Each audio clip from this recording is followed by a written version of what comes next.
Lo que tus padres nunca te dijeron. Estamos en nuestra temporada número 12. Muchas gracias por prestarnos tus oídos para este programa. Muy buenos días, buenas tardes, buenas noches, ya sea el momento en el que nos estés escuchando.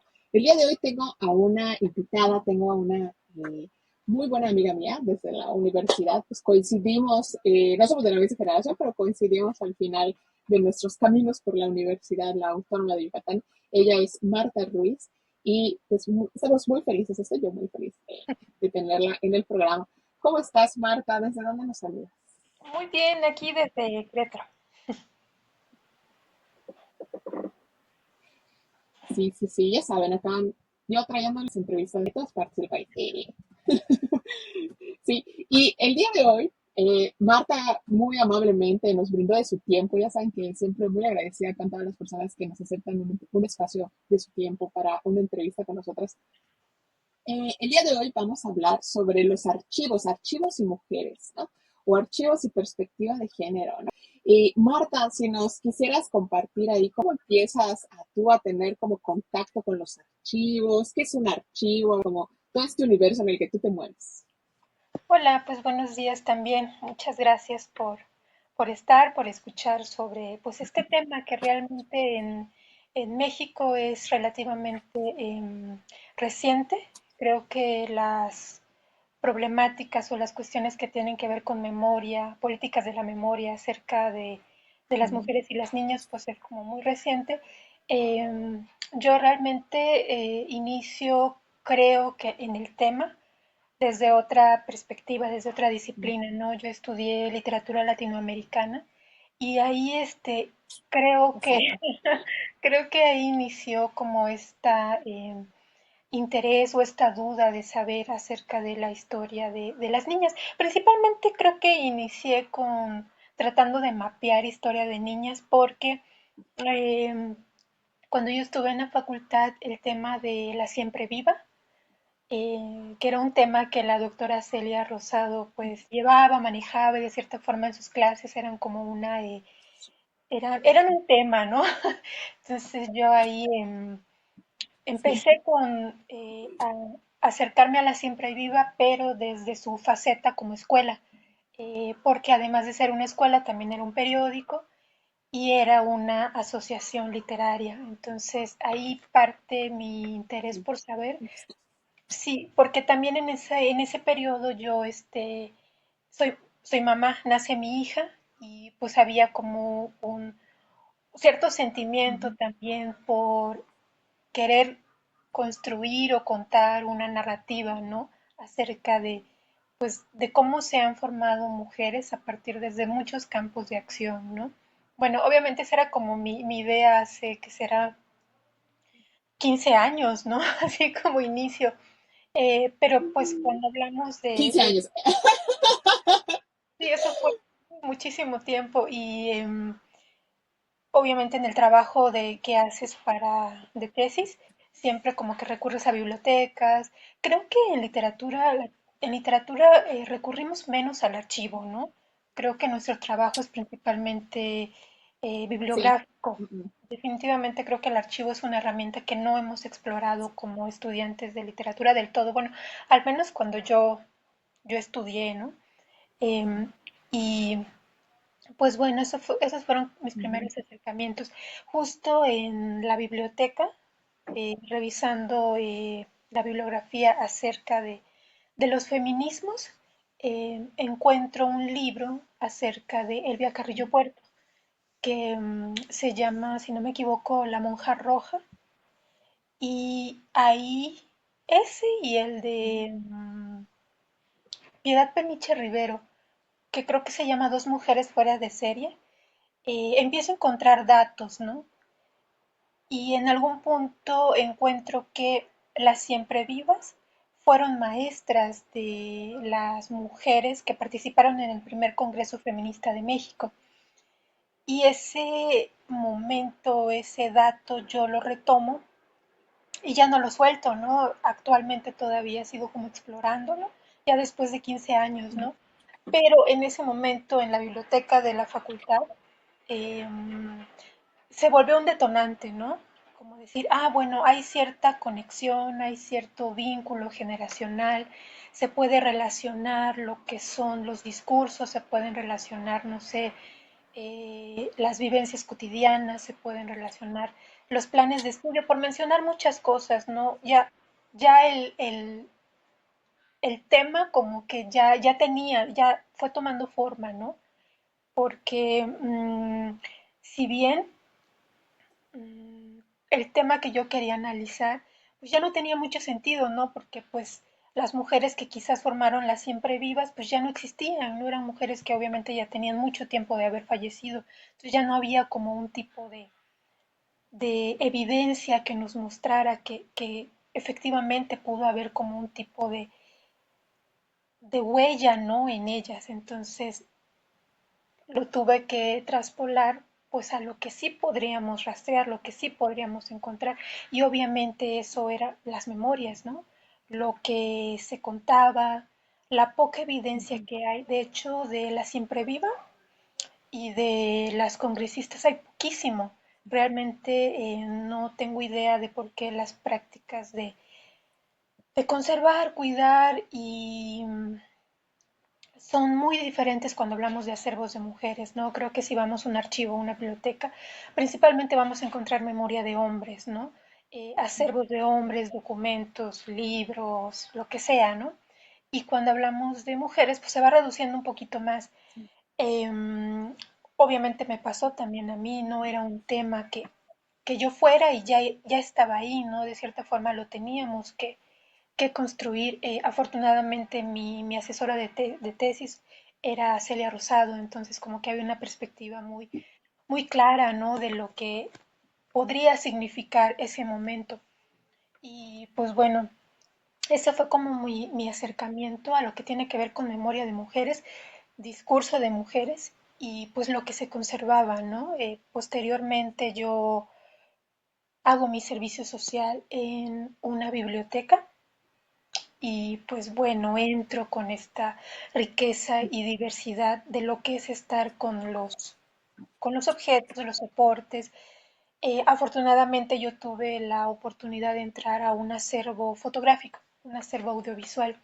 Entonces eso me dio una perspectiva diferente porque principalmente las bibliotecas son como para conservar acervos textuales, ¿no? Libros, memorias, ese tipo Ujú. de formato. Cuando hablamos de fotos, de audio, pues ya realmente la mirada es diferente, ¿no? Mi segundo contacto con el tema fue precisamente ese, ¿no? Darme cuenta de que no había una línea o no habían criterios específicos Mm. que permitieran como conservar o recuperar acervo de mujeres o fotos, videos, audios, donde Ujú. estuvieran, no sé, maestras, deportistas, Ujú. artistas. Eh, y eso a mí se me hizo muy interesante, ¿no? Tratar de entender por qué las políticas de memoria impedían que ellas estuvieran ahí, ¿no? ¿Qué práctica o qué tipo de mecanismo hacía que las mujeres fueran consideradas, pero fueran consideradas a un nivel menor, ¿no? Em, Porque si bien hay mujeres que son visibles, ¿no? Cuando hablamos de ciertas mujeres, como que sí reconocemos algunas, pero la gran mayoría, ¿no? Y en los acervos hay muchísima información acerca de mujeres que quizás no tuvieron el auge o el empuje de otras mujeres, ¿no? A lo largo de la historia. Creo que también ese es como un criterio muy significativo, ¿no? Como cómo se construye la narrativa para que una mujer sí sea visible, ¿no? Porque han habido casos en los que nos damos cuenta que hay mujeres que hicieron cosas muy importantes para sus comunidades y pues no tienen ese alcance, ¿no? Se quedan como en una en la esfera del archivo, ¿no? Sabemos que están ahí, sabemos que son importantes, pero hasta allá, ¿no? Creo que por eso hay una necesidad de crear metodologías de trabajo que permitan visibilizar a las mujeres, ¿no? Entonces, obviamente todo este proceso va a lo largo de los años, ¿no? Yo sigo investigando a las siempre viva, a las congresistas, pero le doy el giro, ¿no? Como que ya no lo abordo desde la literatura, ya lo abordo desde el archivo, porque pues si bien yo Después de estudiar literatura, estudié bibliotecología y mucha de mi praxis la hice entre bibliotecas y archivos. Entonces fue como llevar o traer Ujú, la formación que había tenido en la universidad con estos estudios de género, estos estudios de mujeres, estudios feministas, hacia el archivo, ¿no? Realmente no fue como ujú, un traslado, un llevar de mi formación como estudiante de literatura a las prácticas bibliotecológicas o archivísticas, ¿no? Cómo ujú, puedes cruzar, pues específicamente una formación en temas de mujeres hacia allá, ¿no? Y lo hice porque también hay una carencia, ¿no? Partimos de la carencia en archivística de hablar de estos temas. Digo, sí ujú, existen, sí hay archivistas y bibliotecarias enfocadas específicamente a esos temas, pero son las menos, ¿no? Y si hablamos a nivel Latinoamérica, pues son como contadísimas en Chile, Argentina, Colombia, que hacen como este tipo de mapeos porque hay como una necesidad histórica muy importante, porque obviamente son contextos donde hubo mucha violencia, mucho saqueo, mucha, ujú. de cierta forma, traumas hacia cómo Censura. construir exactamente. Y México creo que va abriendo este tema hacia cuestionarnos, ¿no?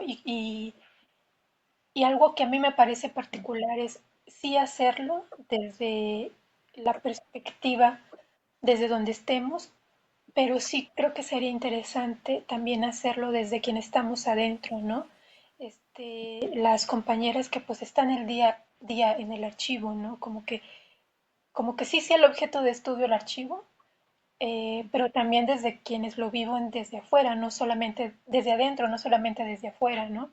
Em, Eso a mí creo que se me hace como una necesidad muy, muy urgente Sí. de que nosotras mismas podamos contar cómo se vive el archivo, ¿no? Y lo digo porque con las cargas de trabajo que tenemos muy poco tiempo para escribir. Digo, nos pasamos el día catalogando, clasificando, digitalizando, pero ¿cómo llevamos Ujú, también el tema de la investigación o de la escritura, ¿no?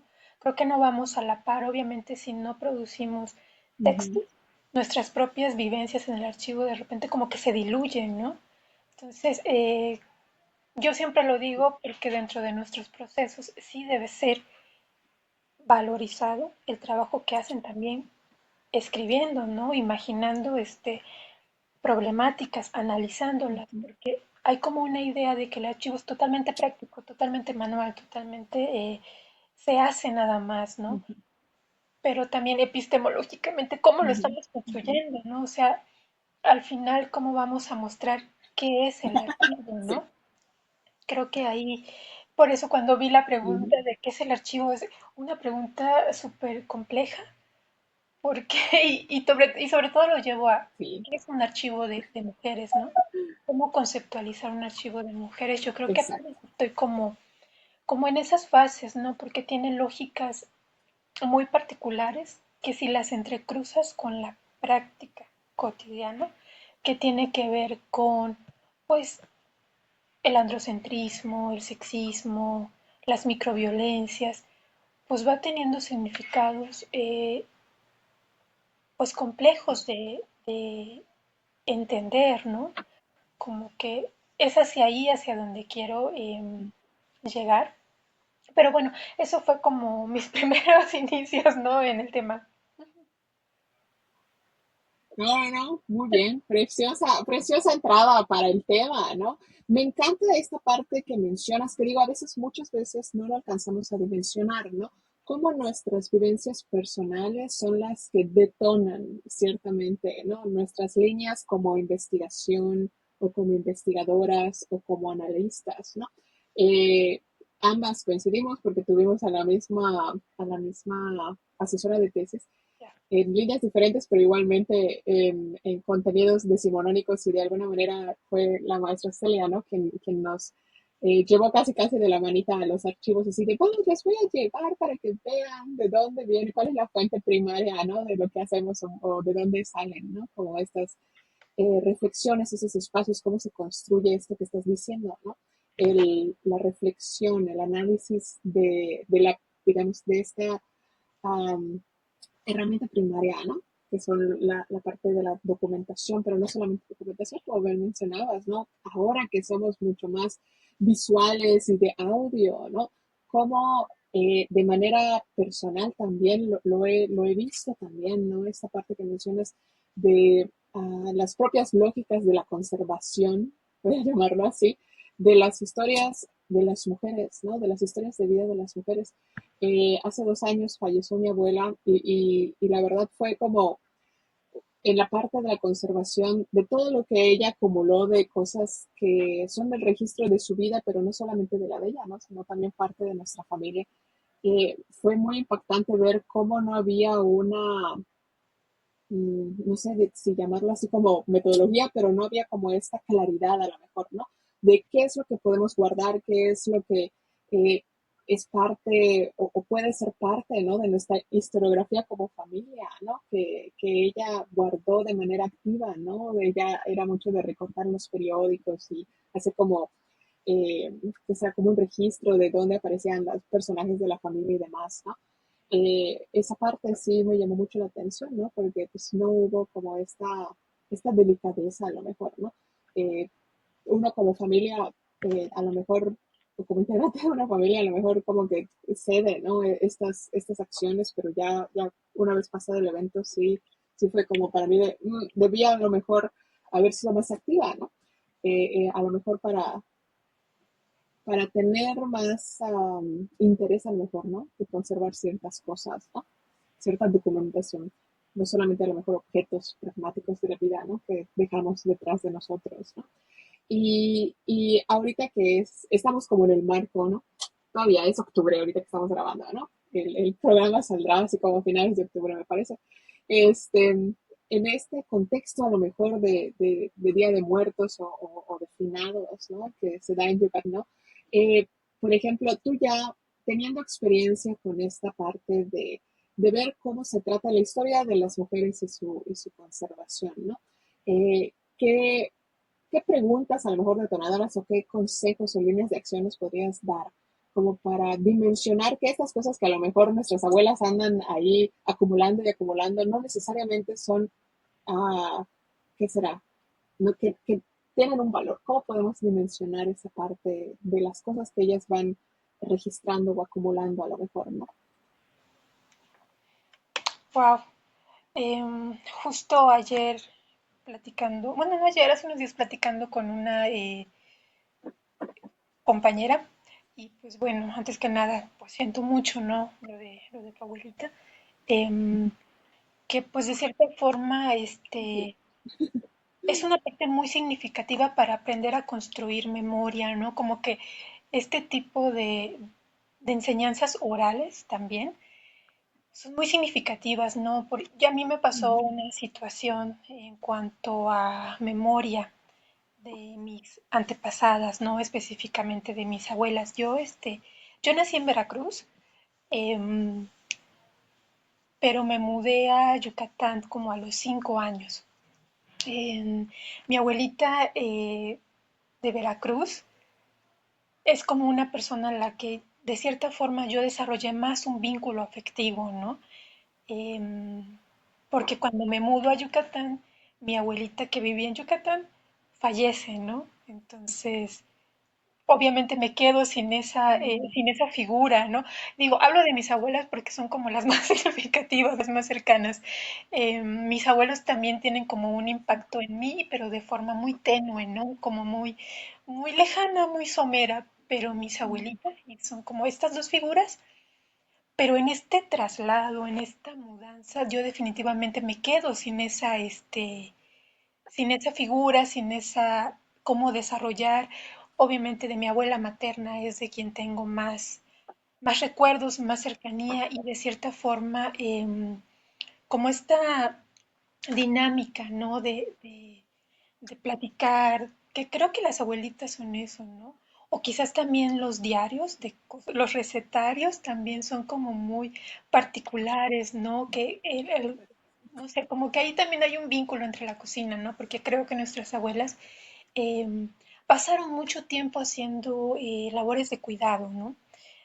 Me pasa, por ejemplo, que de mi abuelita materna no tengo mucho registro, o sea, yo sé quién fue porque la vi, la conocí y estuvo ahí, ¿no? Pero si me voy más atrás de su niñez, de su adolescencia, voy teniendo poco. En pandemia, una tía me compartió una foto de mi abuelita chiquita, o sea, después de 30 años, yo veo una foto de mi abuelita de niña, ¿no? Para mí fue como significativa.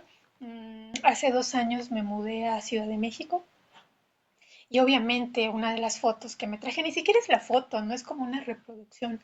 eh, una de esas fotos que me traje fue la de ella, ¿no? Y en mis mudanzas, ella todavía me sigue acompañando, ¿no? Y esto lo digo porque a veces no tenemos tanto, ¿no? Hay como que tenemos muy poquitas cosas que conservar de algunas mujeres y lo atesoramos de cierta forma, ¿no? Ahora, cuando las dinámicas, sí son diferentes, es decir, nuestras antepasadas tuvieron una práctica y un cuidado de coleccionar, de seleccionar, como tú dices, ¿no? Del recorte, que ahora lo vemos como el collage, ¿no? Que el collage también es Sí. una forma de accionar y es una forma de crear identidades, de crear memoria. Creo que nuestras abuelitas lo hacían como de una manera muy, muy intuitiva, ¿no? Pero creo que también otras prácticas como el tejido, como el bordado, hay cosas como muy cotidianas que fueron asignadas a mujeres y que de cierta forma siguen siendo valiosas, ¿no?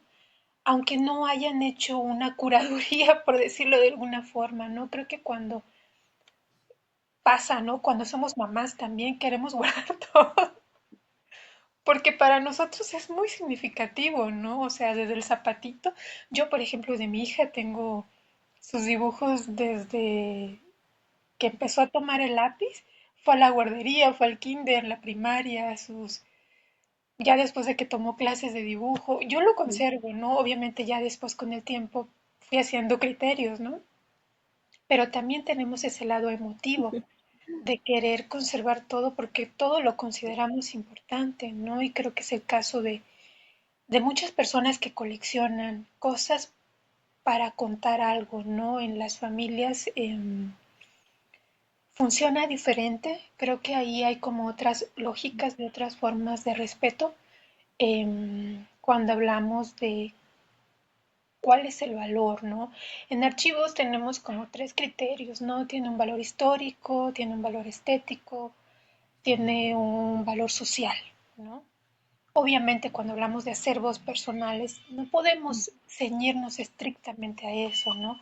Creo que también ahí es lo que se está haciendo actualmente en México, ¿no? Cómo poner los archivos comunitarios en contexto, cómo funcionan dentro de sus comunidades. Y yo en lo que trato de poner el énfasis es en las comunidades, sí, pero el de las mujeres, ¿no? Porque el de las mujeres históricamente ha sido delegado. Y no podemos seguir bajo esa lógica porque las mujeres, me atrevo a decir, que somos las que cuidamos y conservamos los acervos de nuestras comunidades. Digo, también hay compañeros, ¿no? Pero creo que históricamente las mujeres, si te vas a las comunidades, muchos van a hacer cosas que ellas conservaron, ¿no? Em, pero también ahí habría que tener pues un análisis, una metodología para conocerlos, ¿no? Sí es una pregunta difícil porque cuando hablamos de acumular cosas, es difícil, ¿no? Como acercarte y decirle a una persona, oye, creo que no deberías acumular tanto, pero porque definitivamente ella considera que todo es valioso.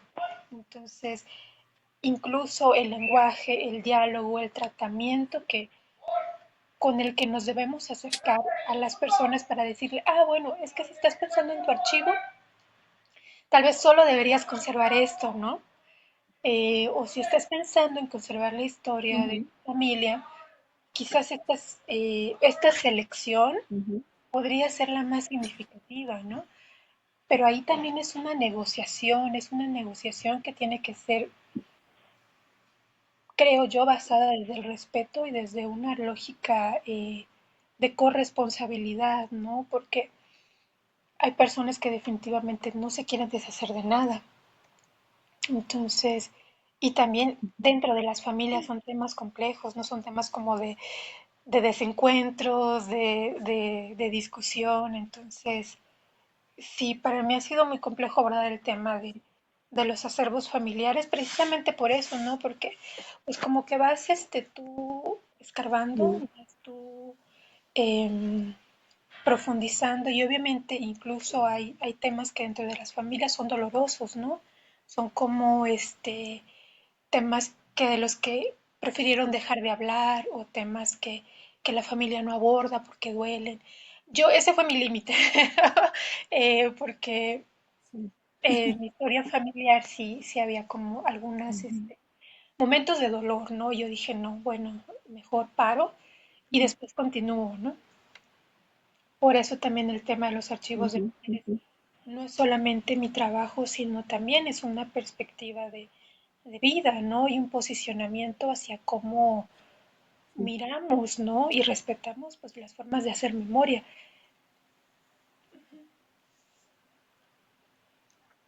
Ya. Yo sé, es complejo, pero me gustaría que también lo pensaran, ¿no?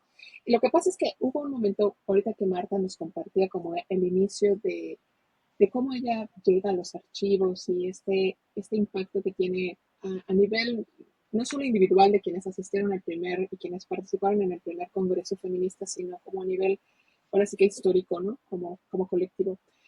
En alguna entrevista escuché, no sé si sepas ese dato o no, si me corroboras o no, que no se sabía mucho de esta asistente, no recuerdo, creo que fue una de las organizadoras del Congreso, um, pero fue porque su familia activamente la censuró, o sea, como que destruyó parte de su archivo histórico personal, como diarios y parte de lo que ella había generado de registro de ella misma, ¿no? Pero era porque para la familia, digo, al final, si tú no haces como este ejercicio, y ahí se los dejo así como que para que lo piensen también, ¿no? Si tú como individua, no estás consciente de si quieres dejar, por así como que tus pertenencias a alguien, a lo mejor como con este sentido histórico que decía Marta, ¿no? Como registro histórico, tú dimensionando que a lo mejor eres parte de un momento clave de algún proceso histórico en tu comunidad.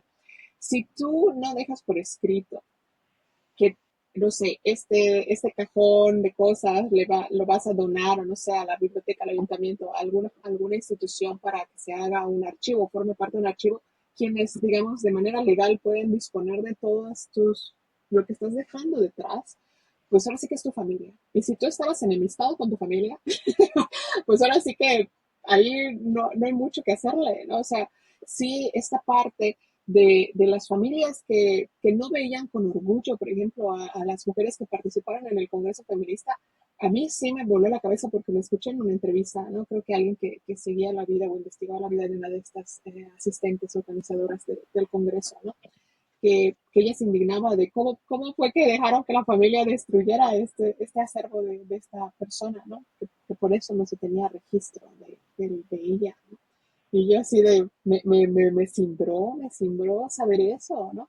Así que, pues ya saben ustedes, ahorita en esta época digital también se pueden hacer como de manera legal, tú que digas si tienes un iCloud o imágenes en la nube de algún almacenamiento, si tú quieres dejar que a alguien en específico sea como, no sé, de llamarlo así, como tu heredero de tu contenido audiovisual o visual, es algo que tienes que hacer, ¿no? En esta época de la digitalidad.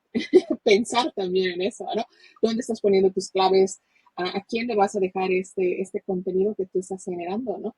También, no sé si, cómo tú lo ves, ¿no? Marta, porque yo te tengo en redes sociales, ¿no? Y me encanta cómo tú vas haciendo un registro de tus propios procesos y de tu día a día, de tu vida, de tu trabajo, de tus proyectos. Y muchas veces, no sé si tuviste que hacer un proceso interno de trabajo para poder hacer esto que haces tú ahora en tus redes personales. Eh, porque muchas veces la manera en la que se socializan las mujeres es de no ponerte al centro, ¿no? O sea, no ponerte a ti como el foco de una narrativa, ¿no? Visual, audiovisual, digo, al final las redes sociales es eso, ¿no? Ponernos a nosotros, a nosotras mismas, al centro de la narrativa que queremos compartir con los demás, con los que estamos vinculados. Pero en ese sentido, no sé, alguna reflexión que tengas al respecto o alguna recomendación. Wow, el último tema está. Mm, sí, creo que, bueno, partiendo de con lo que iniciaste, ¿no? No sé exactamente quién sea esta congresista. Estamos, partimos Te lo según. busco, ahí te lo mando. Sería interesante porque hace poco también vi un dato que Sí. Mimi Derba, alguien publicó que Mimi Derba también estuvo en el Congreso Feminista y Mimi Derba es como muy significativa en el contexto cultural, ¿no? Definitivamente yo creo que Yucatán, previo al Congreso Feminista, estuvo muy sensibilizado por muchas mujeres que hacían campañas, ¿no? De difusión acerca de, pues, del anticlericalismo, no sé si del anarquismo, pero por ejemplo, posterior al Congreso Feminista, las formadoras del Comité Feminista derivado del Partido Comunista de México fueron mujeres y fueron mujeres que fueron cercanas a Elvia Carrillo Puerto. Hay como una historia ahí de Mm, que yo me atrevo a decir que es de influencias. sociedad, ajá, desde fuera, ¿no? O sea, Yucatán fue el epicentro de este gran hito que fue el primer Congreso Feminista de México, pero creo que también hubo una serie de mujeres que fueron o que tuvieron contacto con mujeres fuera de Yucatán para hablar de estos temas, ¿no? La convocatoria creo que fue un detonante, obviamente también me atrevo a pensar que fue un detonante que las mujeres, que las mismas mujeres detonaron, ¿no? Creo que ahí el gobierno constitucionalista de Alvarado tomó mucho foco, pero realmente sí me atrevo a decir que las mujeres desde antes de que llegara él ya era una idea que estaba como que echándose a andar, ¿no? Y las mismas fuentes históricas lo dicen, ¿no? Quizás la coyuntura fue centrada, pero ellas ya andaban como que esta es la necesidad, ¿no? Tenemos que hablar de una necesidad de las mujeres en estos temas, ¿no? Yo por ahí me lo llevé al análisis de la educación, ¿no? Porque si bien las maestras fueron como las principales, históricamente en Yucatán, las maestras fueron la primera línea, ¿no? De los movimientos feministas. Obviamente no todas, otras eran como más moderadas, otras tuvieron que sí, de plano hablaron de temas que no se iban a hablar en esa época. Pero esto lo digo porque, pues, bueno, hay como una historia ahí de que tú lo acabas de decir, la familia decidió que no se iba a conservar, ¿no? Y, y pues bueno, las feministas de esa temporalidad creo que históricamente tienen una deuda muy grande porque vivieron muchas violencias, vivieron precariedad, vivieron contextos violentos por ser quienes eran, en condiciones de trabajo desiguales. Por ser mujer tenías menos derechos, quizás a solicitar una beca para irte a estudiar al extranjero, ¿no? Obviamente estamos hablando de 1908, 1916, esas temporalidades, ¿no? Y muchas fueron violentadas a niveles simbólicos muy significativos porque pues de cierta forma marcaron, ¿no? Prácticas que hasta la fecha me atrevo a decir que son cotidianas, pero ellas las vivieron sin ningún tipo de derechos, ¿no? Como que a ellas les tocó la etapa más dura de decir, ahorita nosotros podemos decir, bueno, reconocemos, bueno, creo que a veces podemos reconocer, esto es una violencia, ¿no?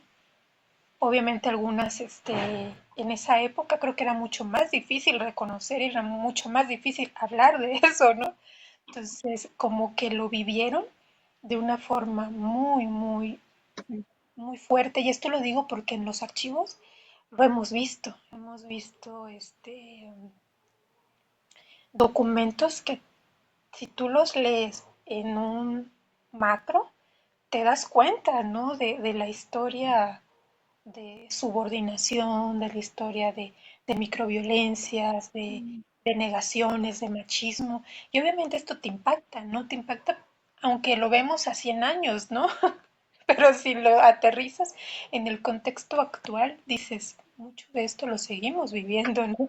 Entonces, para mí también el archivo es como una forma de recordatorio, ¿no? De darte Ujú, cuenta. Específicamente de la congresista, que estaría genial que nos pasaras el dato, es a un nivel íntimo, ¿no? Pero esto también se vivió a un nivel social, ¿no? sí. Y yo creo que a no más de 50 años todavía seguíamos viendo cómo se destruían cosas de mujeres, ¿no? Eh, porque no se consideraban importantes, porque como era una vivencia personal, era una vivencia cotidiana, no se considera válido, ¿no? Creo que también ese es un tema que tenemos cuando hablamos de temas subjetivos en la actualidad, en los archivos, que se desvalorizan porque estamos partiendo de una experiencia, de un conocimiento situado, ¿no? Y obviamente, y como somos mujeres, pues dicen, pues esto es algo sentimental, algo romántico y no tiene ninguna validez, ¿no? Pero pues no es así, es como también un conocimiento válido para analizar muchas cosas, ¿no?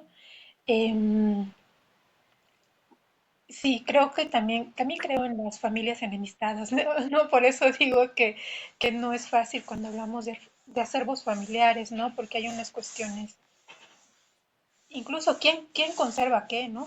Es así como un tema de desencuentro y discusión. Em, Ujú. entonces, es triste, pero ¿Quién se sí, llevó qué cosa? exactamente, ¿no? Sí, definitivamente, es un tema complicado. Y el saqueo, la destrucción, la eliminación, yo lo llamaría como pues el borramiento también, ¿no? Como esta tachadura de decir para la historia, pues no, ¿no? Y obviamente como que le quitas un pedazo a algo, pero confío en que este tipo de prácticas sean cuestionadas para que ya no sean tan normalizadas, ¿no? Digo, no, mi objetivo no es que no dejen de pasar, porque van a seguir pasando. Me encantaría que dejaran de pasar, ¿no? Pero lo que yo puedo hacer como Marta desde el archivo es cuestionarlas, ¿no? Tratar de decir, cuestionarlas para tratar de debatirlas, ¿no? Y de cierta forma sensibilizar el por qué no deberíamos, ¿no? Creo que también debería haber una injerencia a nivel institucional mucho más fuerte, ¿no?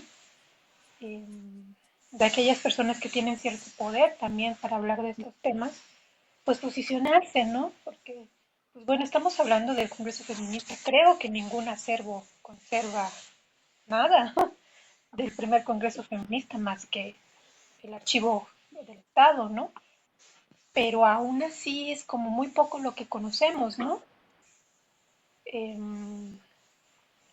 Pues bueno, y en cuanto a el centro de las narrativas, las mujeres, pues es esta agencia, ¿no? Realmente creo que vivimos tantos procesos cotidianos. A veces obviamente seleccionamos qué mostrar y qué otras cosas no mostrar, pero creo que también actualmente seguimos viviendo bajo estereotipos y hablar de esos estereotipos. Por ejemplo, yo que ya tengo yo estoy más de los 35, soy como, de repente laboralmente me muevo mucho, no tengo como una práctica muy del deber ser, entonces creo que a veces lo vivimos en solitario y cuando vemos a compañeras que cuentan estas experiencias dices, bueno, hay como, es válido hablar de esto, ¿no? Que creo que es lo interesante. No, no, creo que ya nos juzgamos demasiado nosotras mismas, Aislarnos. ajá, nos educaron para ser Sí. duras con nosotras a partir del deber ser, que cuando no quedamos en ese deber ser, pensamos que lo estamos haciendo mal, ¿no? Y cuando lees compañeras de que Ujú. quizás sí lo estamos haciendo mal, pero pues estamos aprendiendo a, ¿no?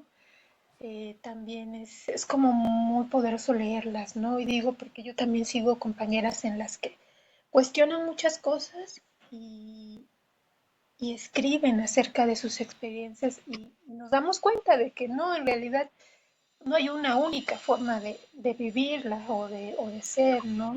Y pues, también es un proceso para mí, ¿no? Creo que mis redes sociales también se han vuelto un espacio donde mostrar ciertas cosas del archivo, porque es importante, ¿no? Yo considero que esta praxis es valiosa, pero no solamente desde la mirada institucional, porque la mirada institucional de repente como que deja de poner al centro a las personas y pone en el centro los logros alcanzados, y a veces los logros alcanzados son el Ujú. impacto numérico, el impacto de la relevancia que tiene para un contexto social, pero a veces esos mismos trabajos para la comunidad podrían no ser importantes. Digo, estás recuperando el documento de 1500 y tanto, ¿no? Con la información de tal, pero a veces la misma comunidad donde está inserto ese acervo no lo conoce, no puede acceder a él. Entonces dices, o sea, está chido, pero, pero hay algo más allá, ¿no? De esa práctica. Entonces yo sí cuestiono mucho eso Sí. y es lo que trato de cierta forma ir colocando, ¿no? Ahí en mis espacios. Muchas gracias, Marta. Creo que nos has dejado muchas cosas en las que pensar. Les debo yo el nombre de esta congresista. Es que simplemente no era un dato que yo iba a compartir, pero así como que me vino a la mente. Ya saben, escuchando a Marta, tenemos como un script, tenemos una guía general de lo que vamos a hablar en los programas, pero siempre uno nunca sabe lo que te va a salir en la mente, recuerdo de algo para mencionar. Pero sí, lo busco y te lo comparto porque creo que es una cosa interesante a considerar, ¿no? A analizar a lo mejor una política pública, ¿no? Que nos permita una cosa por ahí accionar, ¿no? Pero sí, sí, sí. Muchas gracias, Marta, por habernos brindado tu valiosísimo tiempo para hablar sobre archivos, mujeres y memoria. No creo que así voy a llamar el programa de hoy. Gracias a ti, muchas gracias.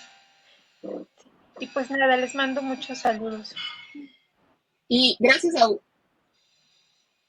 sí, sí, sí. Y gracias a ustedes que nos han escuchado el día de hoy. Si quieren saber más sobre la Siempre Viva, ahí está hay un facsímil que recuerdo que sacaron ahí por el gobierno del estado. Ustedes buscan por allá que fue la Siempre Viva. Se llama Marta. Creo que Marta tienes por ahí una cuenta para solamente cosas como de archivo, ¿no? O donde compartes lo que tiene que ver con el trabajo que haces. Sí, justo se llama Geografías del Archivo. Últimamente ya no coloco muchas cosas porque pues ando como en varias situaciones, pero por lo general trato de ahí colocar lo que voy encontrando de acervo de mujeres. Sí, sí, sí. Entonces ya saben, geografías del archivo. Ahí ¿en qué plataforma lo tienes, Marta? En Instagram. Ahí está, para que sigan ahí Sí, sí, sí, sí. Y pues ya saben, ustedes nos pueden escuchar, si nada más quieren escuchar nuestras bellas voces en Spotify, si quieren ver nuestras caritas, pues estaremos en YouTube también en caja abierta. Y pues ya saben, si les gustó el programa, pues denle un review, compártenlo y pues muchas gracias por habernos escuchado el día de hoy.